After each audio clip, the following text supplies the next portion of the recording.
Bam And Bam then likes to tease people on spoil. Twitter. He likes to say a lot of things that he probably shouldn't say. At this point, Bam Bam is the Tom Holland of God 7 about just accidentally or purposefully spoiling things.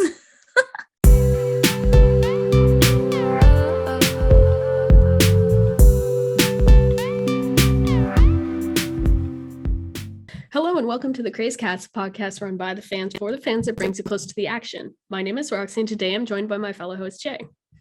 Hello. To keep up with all our content, be sure to follow us on Facebook, Twitter, and Instagram, all at CrazeMag and YouTube The Craze. And if you're watching this on YouTube, before we begin, don't forget to like, comment, subscribe to our YouTube channel to catch our next episodes, clips, interviews, all that good stuff, and hit that bell for notifications for whenever we upload new interviews. And hey, the YouTube channel's there. Like I'm just saying, just gonna plug a little bit. We got to interview Blitzers not too long ago. That interview's up there. So you might not want to miss out on the YouTube videos. And if you're listening to this when you're done and you're in a safe place, go ahead and jump onto the YouTube page and watch the episode there. So please, anything helps. Thanks, guys. Anyways, how are you, Roxy? We haven't recorded in a while. No, we haven't. Because life is insane. Yes, life is getting to us, but can you believe we're like 72 episodes in? No. Like, And like we've almost been doing video for a year now. Right? And I'm just like, dude, we're creeping up on our 100th episode. And I'm just like, that's going to come here faster than we think. But because we haven't recorded in a while for everybody, we just wanted to keep it chill and talk about comebacks that we've had, like that happened within the past 4 months. When was the last time we did a comeback Catchup? In December, before all of the crazy shit happened. Right? All of the insanity. The Blitzer stuff took a very long time to prepare. Have to say though, A+, they are very sweet in person, very nice, very easy to work with, very fun. Yeah, like I Roxy got to meet them in person, but I got to meet them briefly to record part of it. And even then, like, they were super nice behind the scenes. They were saying hi, very welcoming. And so yeah, that's a little behind the scenes tidbit. And again, go watch the interview. And they did fun games. They had a lot of fun with the games. Yeah, that was fun. Hopefully we'll have more studio time since more groups are coming this summer, like a lot. So hopefully I'll be going up to New York more often. Right. Like let's talk about this real quick, just because we haven't had like a time to catch up with each other. Can we just talk about how everything is happening in the months of May, June, July? I know. April was so quiet that I started to get scared. And I don't think that was a good idea. I know. It's like, if you speak it into existence, here we go. And it's just like, it kind of sucks because it's just like, I know we're going to probably have an episode where we talk about just our concert experiences in 2022, like, and where we've gone. Because I think me and you combined, we've gone to quite a few already. Yeah. This year. That's true. I always forget like the ones that come into DC that I go to. There's like everybody's skipping out on DC this year. Like Sub K comes here and I love and appreciate them for that. I'm sure I spoke to Kat about that when they were here. It's amazing to have somebody come to DC, but otherwise they don't really anymore. And they're going to weird places like Kentucky. Right. I was just and Missouri. Like, what's over there? Like, hey, I'm not saying that they're not, like, there's no fans out there, because there probably are, but I'm just like, huh? Maybe the venues are cheaper. I don't like DC's mayor, so that he could be, or she. They. Whoever the mayor is making life difficult for DC right now. So could be they cost too much. So the bands are like, fuck you, I'll just go to Kentucky for way cheaper and make way more money. I don't know. Could be. Whatever their rate is. It really depends on the rate, but like, I'm just like, upcoming ones, I'm going to twice in the next couple of weeks or 2 weeks. Stray Kids is in July, TXT is coming, and I know I'm just saying, good luck to all of you. If you did not see the mess that Stray Kids ticketing was, I don't know how TXT is going to be.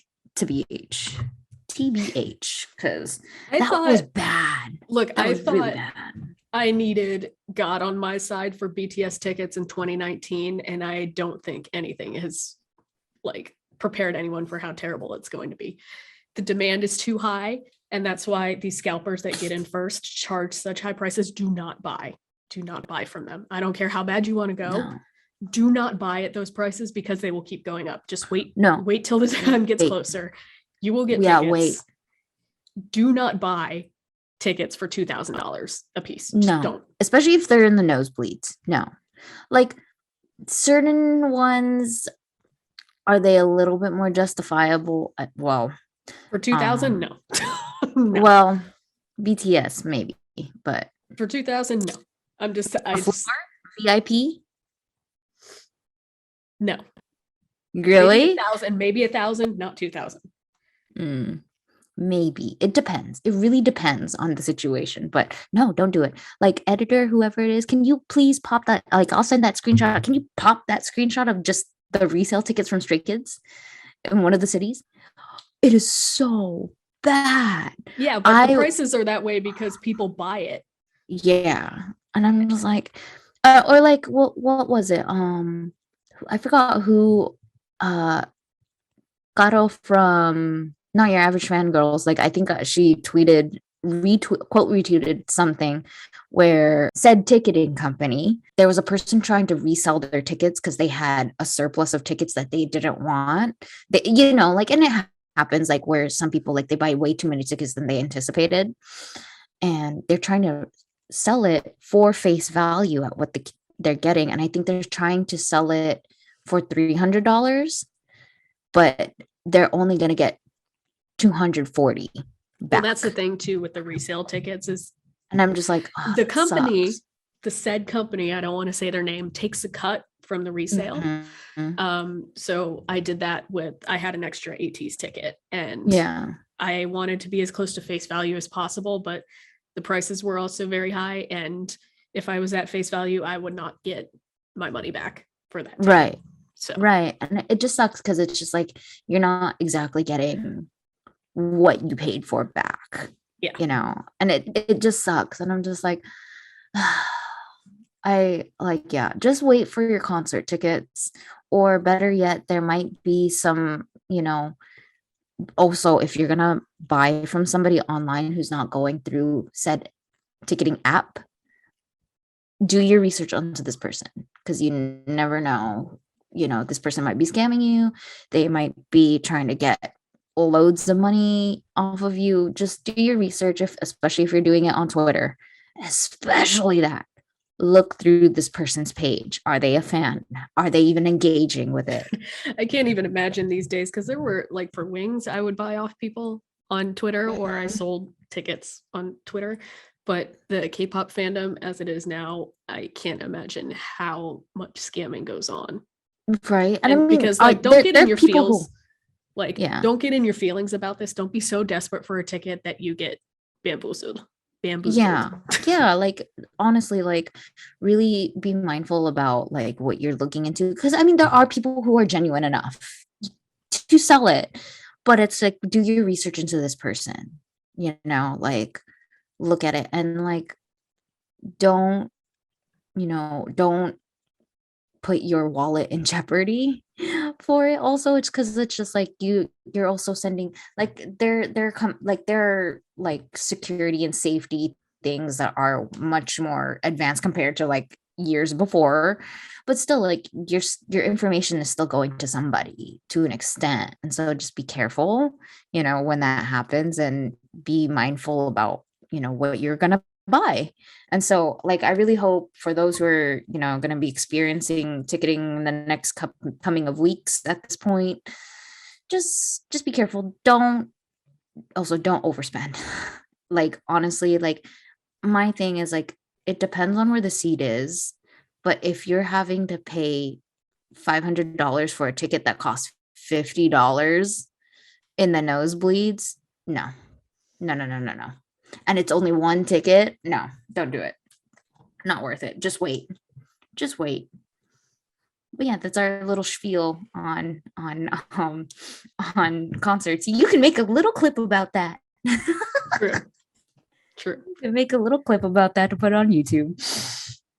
But comebacks. We're here. We're starting from the month of January. I didn't listen to much. January was a rough month. Just it was not a good time. So me neither, to be honest. Although I did want to say, since I went to P1 Harmony's show in DC, their song "Do It Like This" was very hype when they performed it, and they did both the Korean and the English version in their show. Very fun. But like a lot of times too, sometimes I feel like music is better performed live than it is on a recorded track, and that's kind of how I felt about it. Because like I listened to it when I came home, I was like, not as much, but it was a great show. Seeing it live is amazing. I'm going through some of the comebacks that we're talking about today. I'm just saying we've covered it on the website, so plugging that. Eric Nam, I forgot. He is who I listened to a lot in January. His new album, There and Back Again, really, really good album. I'm still waiting for the physical version to come into my hands because I pre-ordered it. But you haven't gotten it yet, and you pre-ordered it? Yeah, in December. No, he released the pre-order, I think, back in end of February. Oh, okay. But like it's showing up in K-pop stores, but like it just hasn't, like Barnes and Noble, Amazon, they haven't released them yet. It could just be a lot, like they're trying to gauge how much he's getting, which I'm proud of him. Like we don't get Eric Nam albums, physical versions as much anymore. There's still one album I'm on the hunt for to find, but I don't think I'll ever find it. Somebody, if you have access to the interview album that Eric Nam, it's the album where it's white and he's wearing the blue suit and it was featured in Goblin. Yo, let a girl know because I want that album. But anyways, I think this is probably his best album to date. The tour was so much fun. And like if he releases, because he's like, what if I did an acoustic album not too long ago on his Twitter? I'd die because his songs are so good off this album. And I'm like, you've done it again, dude. You've done it again. I'm proud. Like it's such a good album. There's a song titled Wildfire that I think you'd really like, Roxy. Yeah. Like it's really good. Like it's a little bit more ballady, but like I'm just like hearing this live, and also like it's just like it sounds just like the CD, and I'm like, oh, Eric, you are not pulling out any stops for this. Okay, I get you. And then in the lead up to his comeback, he released like 3 pre-releases, which are on the album, all really good. Lost on Me, I Don't Know You Anymore, and Any Other Way. Really good. It's a summer album. He released a summer album in winter. Yeah, I was gonna say it's January. I know. I was like, good, like it's so upbeat for what it was. And I'm just like, breath of fresh air. I'm glad that Eric Nam's back. He's on tour right now. So if you are gonna see him in Australia and in Europe, please go see him. His show was so much fun. I had so much fun with this particular comeback. And anyways, who else did you listen to in January? I think the one song that I really came out still listen to is the Kepler song. Oh, what a da.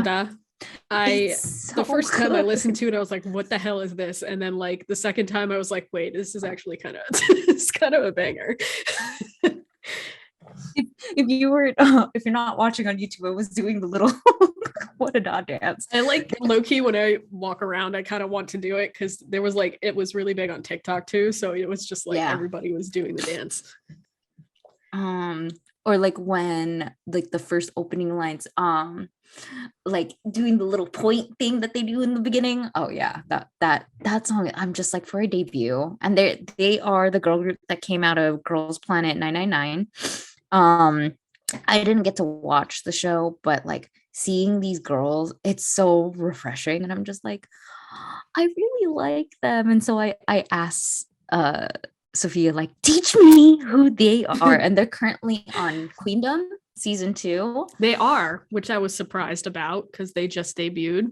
Right. And like one of the things that they said in the show was like, we're just worried, like, oh, people think like, oh, we're Mnet's babies. Like right now we're like, they're putting us here because we're on Mnet's survival show. But they're here to like showcase like we can do it. Like there's something to them. And I mean, I'm not mad at what they've been doing on Queendom too. I've been keeping up. So, I mean, they're doing really well for a rookie group. And they did, spoiler alert, they did a cover of, I forgot who, they did a cover of Brave Girls, one of Brave Girls' songs. I won't say which song, but their cover, I'm like, okay, I see you. I see you all. And I just want this girl group. I hope are they a girl group that has a time limit on them? I don't know, to be honest. I was I just hope looking at their not. info. One of the members is Eugen, and she was in CLC. Has CLC officially broken up? I don't know. A bunch of them left Cube. Yeah. And she's obviously in Kepler now. So like, but like the members are all like friends with each other. So I don't know. Kind of like the EXID situation. Come back. Kind of. I mean, what's it called? Like, and then also Huan and Kai's sister. Yes, I was just looking at that. I don't want to butcher her name. It starts with a B. Like, I don't know how to pronounce her name correctly, so I won't. But Huan and Kai's sister, she is the other one who like my eyes gravitate towards. If it's not Eugen, it's her. Because I'm just like, more lines for her, please. I'm gonna attempt to say her name because I was based on what the Hangul is. It's Bahie. Bahie? Yeah, because in her Romanized name, it's the last part is YIH. So I'm like, how do you pronounce that part? And I'm just like, oh, I don't want to mess up her name. So I mean, I'm excited. I'm pretty sure after Queendom 2, are they coming to KCON Chicago? Or is that Stacy that I'm getting confused? Stacy is going to KCON Chicago. I wouldn't be surprised if this girl group Kepler comes to KCON LA or KCON this year, but I'm not going to be surprised if we'll also get a comeback out of it afterwards. So I'm excited for what this girl group is. What a Doll was really good. The whole album in general for their first mini and a debut, pretty good. I'm excited for them. We had Mark come back with Mark Twan, I should say. Mark Twan, because there's another Mark off this list. Mark Twan came back with My Life, and it was another ballad. He's been making a lot of moves. All the GOT7 members that have been making moves in the last 4 months in general, because we're going to get that comeback. Because I think in January, JB, Bam Bam, and Mark all released solo music.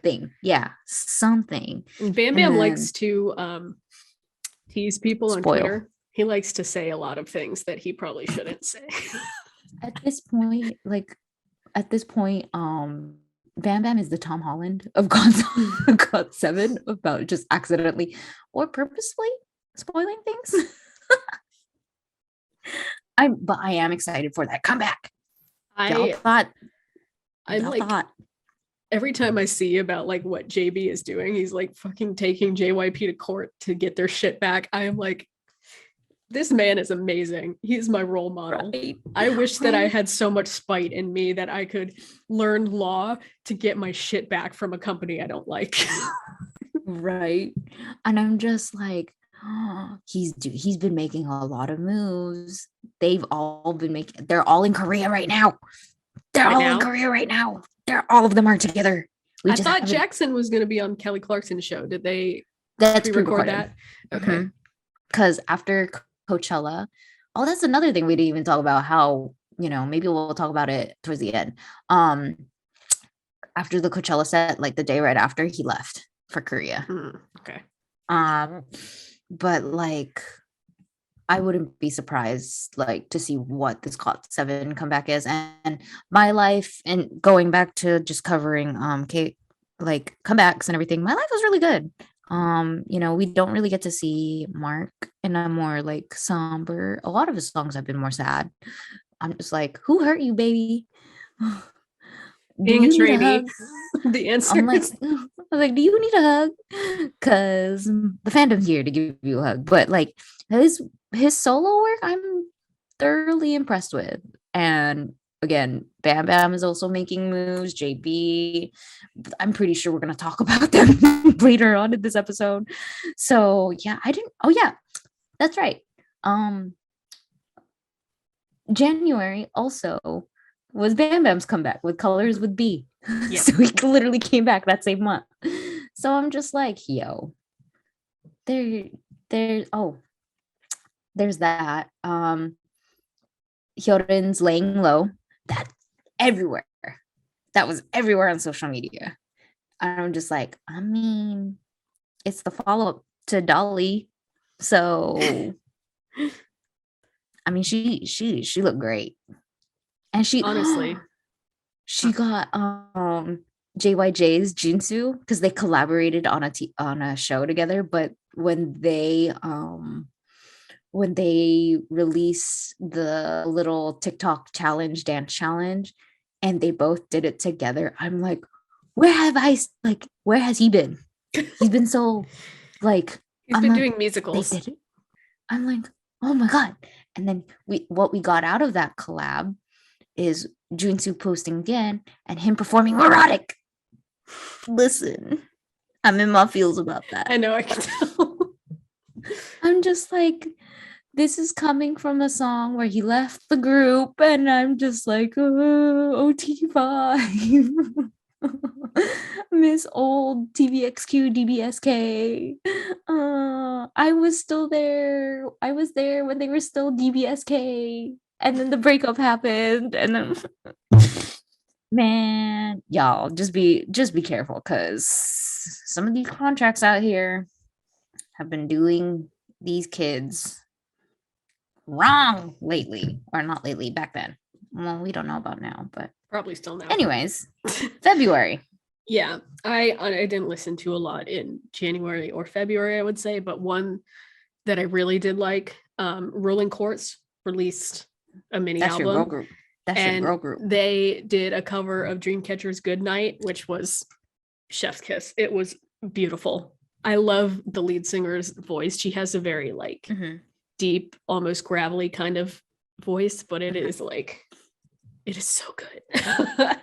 Did you see awesome. that they're collaborating with Alexa and they're doing a Helena cover? I think I did see that. I'm like, oh my god, my emo heart. Like, who did I see doing a My Chemical Romance cover? Was it them? Oh, there is an album me and you have to talk about. We did listen to it. Huh. And we went to the show. Oh, Epic High. Epic High. Both of us went to that show. Dude, I think the second part of Epic High is here. Chef's kiss. I'm like, what are they gonna do? Like, are they like, I said it in, did I say it in my review? Hold on, let me pull that up. Yeah, go read that, by the way. There's a lot of closure happening in this album, I feel. And so like, it's rather cathartic to listen to Epic High is Here Part 2. And if you haven't listened to it, what are you doing? You're missing out. Like, this album was so good. I think off that album, Super Rare is really like probably one of my favorites. Seeing that live is fun. Yes. That was so much fun. And then I really like Rich Kids as well. And then of course you can't go wrong with Getting Hype with Face ID. I love Face Again, ID. they're doing their finale for their tour this month. Can you believe we're in May? It's already May as when we're recording. It's May 1st. Yeah. And so like, what the heck? Like, I want to be there. That show was so much fun. A part of me is like, damn it, I should have went to more shows. Because that was fun. Money. I mean, Epic High tickets aren't nearly as bad as like trying to get Stray Kid tickets. Stray Kids tickets. So they were still really cheap. I'm just like, oh, I should have gone to more shows. But yes, if you haven't listened to that album, I highly recommend you do. Like, it's a really great album. I mean, you can't go wrong. You can't go wrong with Epic High. But honestly, that's all who I listen to. But shout out to A-Pink because they also made their comeback in February. I didn't get to listen to it, but I love when older groups do come back. Though, unfortunately, one of my favorite members left the group. But nonetheless, I mean, like, I've heard only good things about A-Pink's latest comeback. So yeah, February, February was pretty slow for me. Yeah, me too. And you. Yeah, I would say so. Can I end off though with one that I hated? I hated NMIXX's song, The Passion. Oh yeah. I wanted to gouge my ears out when I first listened to it. Not the title, but Tank off their debut. My opinion, I rock with Tank. I've heard the other songs that are not the debut are very, very good. I just hate whoever did that for the debut. And I see people fighting for their life to defend this song.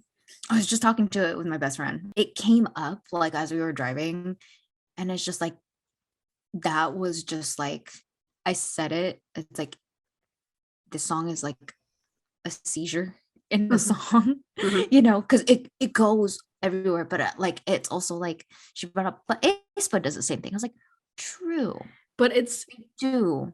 But I don't think it's as like jarring for aespa. Yeah, because like somehow they make it work. Like, it's much less blaring. Something about, there was just too much of it. So I think with aespa, they maybe do like 2 songs in one, right? They have 2 different melodies and something. This song had like 5 different melodies in it. And it went so crazy. I just like, look, I'm too old. I just want like, I don't want the new groundbreaking thing all the time. I just want a catchy song that doesn't have to be so damn complicated. And it's not to compare these groups at all. Like, no. But it's like the current trend that we're seeing in K-pop music happening now. It's like noise music and stuff that doesn't make sense. And it's like cutting edge. And I don't. Yeah. So like, we're not comparing these groups. It's more of like their style of music, like the style of music of how it's noisy, and it's, as DJ Peter Lowe likes to say, a banger clanger of sorts. But it took you to different places that you're like, it's whiplash. What's going? Yeah. And it never, I feel like it never went back to like an original sound. It was just like 5 different things. Right. And like, because it took me a while, like it takes a while for noise music to like really sit. Like, I know when a good example of the switch up is Girls' Generation's I Got a Boy. There we go. I was like, what's the name of it? I said the beginning. Thanks. I Got a Boy was that type of jarring, like, at the time. And then you had aespa's Next Level. Like, I'm just like, at first I was like, no. I don't like it. And then it takes a couple of listens for it to happen. And so like, NMIXX's debut was so jarring that I'm like, man, you gotta listen. Like, you have to take your time digesting this whole entire song. It's gonna take time, or else. Because there was one part, I forgot where it is, the part where they're wearing the dresses in the music video. like the poofy dresses. I like that. There was a Like section I that. liked, but like again, Yeah. it's a section. Like there's Yeah. nothing It ties it wasn't the whole together. song. Yeah. Yeah. And yeah, like, and you were mentioning like it doesn't go back. No. It doesn't refer it, like, whereas other noise music, it goes back, like you'll get maybe like 2 or 3 different like sections, but it goes back to the original first beat and rhythm that they had. And I'm like, I have a headache. Yeah. And so I really preferred Tank off of the song, in my opinion, or off of their debut. But I mean, regardless, NMIX has a bountiful wealth of talent in that group. And I kind of want to see what they're gonna do next I just when wish they they didn't go that come. direction. Yeah. Because But you know what? Some people like it. I know some people like it. Maybe it's just me. I don't like when people try to do trendy things or make something a trend. Very obviously, I've been anti noise music from the beginning because I still refuse to believe that Sticker is a good song. I'm not going to do that. That's where like all of this started. And like other groups like that do the noise sound, I get headaches. Like I understand it's a trend, but I hate it. I don't I don't like it. I don't want to listen to debuts because I don't want to see more noise music. It's like Mhm. it's not my thing. I can't stand it. No, you're gonna hate me for March comebacks because one of them is known for their noise music. But it worked. It worked. Okay. Hey, did you enjoy that little part? Go click on part 2. The conversation continues on there. Yeah. So see you in the next one.